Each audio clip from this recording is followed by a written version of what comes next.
A day na live sa usa ka artistang wala mailhe. For today's video, guys. Wara good video ra good para na ma-upload. Para ba natay entry ni Mita basta makalimtan tan. Og di na tahatagan og dalar ani wa dalar. Ato tagkuan, palengke kay mga ligo. Mangumpra tag pagkaon. Og niabot ng artistang mamili na sa palengke, guys. No, diyan dapit ay giparking ang iyang Ferrari. Og nidong na ang artista sa namaligag lobby. Kay maghalang-halang siya dragon.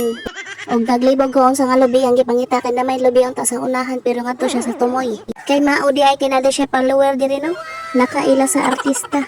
Maudi sige ni siya pakagod bisag way tunuan. Og midong dai mi ngari sa Kinred Meat Shop. Kinred Meat Shop baka naman. Og minaog na ang artista nga murag si Piolo Pascual. Og kung magtakilid mo lang si Alden Richard. Gilili niya ang presyo kung naambay baligya nga dragon. Hoy, pataka ra ka nga chicken pork ray baligya diha. Og wa gyud siya makontento, ya jud gipangutanan tindira kung asa ba ang display nga dragon. Unya kay wala man hotdog na lang ang iyang gipalit. Og nagbayad na dihang dapit ang artista nga murag si Piolo Pascual kung magtakilid mo lang si Alden Richards. Hay, salamat na human ang salidaha.